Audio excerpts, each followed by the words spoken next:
예산안과 관련해서 정회를 하고 또 추후에 의결을 하지 않고 또 회의를 좀 산회하는 그런 결과가 있었습니다. 저희는 충분히 이제 민주당 입장에서는 합의된 내용들에 대해서는 다 의결을 하고 그렇지 않은 부분에 대해서는 보류하자 이렇게 얘기가 됐었는데 전체 모든 그 예산 심사에 대해서 의결하지 않고 마치게 되는 그런 결과가 됐습니다. 그래서 이대로 이제 운영위 예산안이 의결되지 않는 것은 국회가 책임을 다하지 못하는 그런 모습이고 안 좋은 선례를 남길 수 있기 때문에 위원장께서는 소위원회에 회부되어 있는 2025년도 운영위 소관 예산안을 전체 회의에서 심사 의결할 수 있도록 회부해 주시길 바랍니다. 이상입니다. 어제 운영위원회 국회 사무처, 인권위, 경호처 서로 큰 이견 없이 예산 합의에 이르렀습니다. 그리고 일부 보류된 것은 있지만 어느 때보다도 서로 양보하면서 굉장히 어려운 상황에서도 협치의 모습을 보여주기 위해서 민주당 의원들은 최대한의 노력을 했습니다. 특히 양문석 의원님께서도 말씀하셨습니다마는 대통령 경호처 예산 최근에 경호처가 보여준 모습을 감안한다면 특활비라든가 특경비에 대해서 반드시 삭감함으로써 신상필벌에 국회 예산 심의권을 보여줘야 함에도 불구하고 에이펙 행사라든가 또 전직 대통령에 대한 경호 등 현안을 중시해서 그리고 또 대통령에 대한 경호가 그만큼 중요하기 때문에 저희가 크게 양보해서 원안을 그대로 인정하였습니다. 그럼에도 불구하고 느닷없이 국회 운영위원회 예산 소위를 무산시키고 자리를 떠난 국힘 의원을 국힘 예산심의위원들을 강력히 규탄하지 않을 수 없습니다. 그것은 마치 대화의 문을 걸어 잠그고 오직 윤석열, 김건희 방탄을 하겠다 이런 자세에 다른 것이 아닙니다. 여기서 왜 이재명 대표님 이야기가 나옵니까? 모든 것을 정쟁으로만 끌고 가려고 하는 국힘 의원들에게 실망과 안타까움을 금할 수 없습니다. 네, 오늘 국민의힘이 한 명도 남지 않고 다 간 이 모습을 보면서 정권이기를 또 정부이기를 포기한 정부이구나 하는 생각을 다시 한번 합니다. 정부를 멈추게 하기 위한 예산안이다라고 말씀하셨는데요. 그게 아니라 정부를 포기하셨습니다. 최소한 여당이면 끝까지 결사항전을 해서라도 단 한 번의 단 하나의 예산이라도 보호하고 만들려는 협상하려는 의지를 보여야 되는 게 보통의 정부 여당의 모습입니다. 사실 많은 국민들께서 지금 당장 정부를 멈추게 할 수만 있다면 그렇게 좀 해달라는 게 국회에 대한 요구입니다.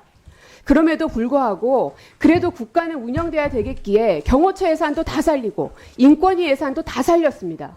어떻게 된 게 정부를 살리고 지키려고 하는 사람이 야당이고 정부를 포기하려는 사람들이 여당인 지금의 이 모습이 너무나 기괴합니다. 뿐만 아니라 민주주의 파괴를 민주당이 하고 있다 이 말씀하셨는데 누구보다 민주주의를 파괴하고 있다고 하면서 국민들의 비판이 하늘을 찌르고 있습니다. 모든 국민이 다 알고 있는 걸 국민의힘만 지금 모르시는 것 같은데요. 경호처의 입틀막 행태는 너무나 잘 알고 있고 야당을 상대로 해서 아예 그냥 그 협상 상대로 취급도 안 하지 않습니까? 때로는 저희가 유령인가 하는 생각까지 들 정도거든요. 그래서 민주주의가 파괴되고 있고 정부를 멈추게 하는 행위는 지금 국민의힘께서 하고 계시다. 지금은 이 자리를 나가는 게 편할지 모르겠지만 국민 눈에는 진짜로 정부를 지키고 유지하려는 의지가 단 하나도 없는 무책임한 정권이구나. 이렇게 하실 거면 그냥 정부 포기하십시오. 네, 방금 전에 국힘 의원께서 분풀이 예산, 목조리 예산이다 이렇게 했는데 어불성설이라고 생각합니다. 저는 한마디로 비공개로 일관해온 대통령실의 자업자득 예산이다 이렇게 생각을 합니다. 자꾸 문재인 정부랑 비교를 하시는데 문재인 정부 청와대 때에서 일했던 한 사람의 이론으로서 문재인 정부 때는 주요한 물품 구매 입찰 이런 것까지 다 공개를 했습니다. 그러나 지금 대통령실 어떻습니까? 관저공사 하나만 봐도 계약서도 없고 설계도도 없습니다. 무허가 업체에게 또 업무를 맡겼습니다. 그래서 지금도 대통령 관저가 무허가 건물입니다.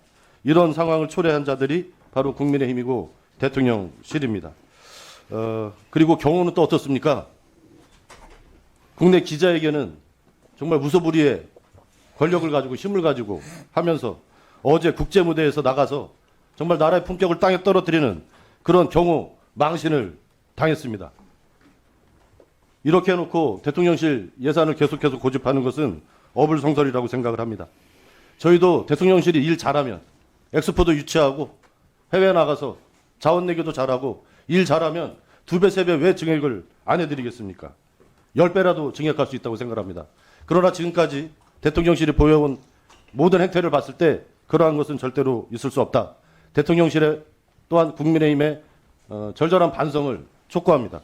엊그제 회의에서 내역을 밝혀야 삭감하지 않을 수 있다라고 말씀을 드렸습니다. 입법부에서 이런 이야기를 하고 있을 뿐만 아니라 사법부를 보면 2024년 4월 30일 날 특활비 공개하라고 서울고등법원에서 판결을 했어요. 8월 20일 날은 공직자 감찰 조사팀 운영 규정, 디지털 자료의 수집 분석 및 관리 등에 관한 업무 처리 지침, 대통령실이 가지고 있는 거 다 공개하라고 서울 고법에서 또 판결을 했어요. 그리고 그 이전에 대통령실, 최근에는 대통령실 직원 명단과 그 직무 다 공개하라고 고등법원에서 판결했어요. 2심까지 다 판결이 나왔습니다. 사법부의 판결도 무시하고 입법부에서 자, 이 예산 받아가시려면 내역을 공개해라. 내역을 차분히 소상히 공개하면 거기에 맞춰서 우리가 심사를 할 수 있지 않겠습니까? 지금 대통령 어깨 위에 올라 앉아 계신 분이 저 감방 가나요? 라고 누군가에게 물어보고 특활비로 복채를 냈는지 아니면 영화 관람하면서 이거는 그 법원에서도 얘기한 겁니다. 대통령과 대통령 부인이 영화 관람하면서 영화 관람료, 팝콘, 식사비 이거 출처가 어딘지 무슨 돈으로 냈는지 공개하라고 사법부에서 얘기를 했어요. 근데 공개하지 않잖아요, 지금. 사법부, 입법부 다 무시하고 특활비 내역을 공개하지 않으면서 그 특활비 내역을 공개하면 우리가 심의 제대로 하겠다라고 분명히 얘기했음에도 불구하고 이렇게 퇴장하는 태도. 전 도대체 이게 왕정도 아닌데 이런 식으로 국가를 운영하는 게 말이 되는가라는 질문을 하지 않을 수 없고요. 운영위원장님께 말씀드립니다. 존경하는 우리 배준영 간사님께서 어차피 예결위에서 우리 운영위원장님이 그 원내대표시니까 거기서 다 살려줄 거 아니냐 이렇게 얘기하시는데요. 이런 식의 인식을 이번 정기국회에서는 반드시 고쳐먹을 수 있도록 국회를 운영해 주시기를 간곡히 부탁드립니다.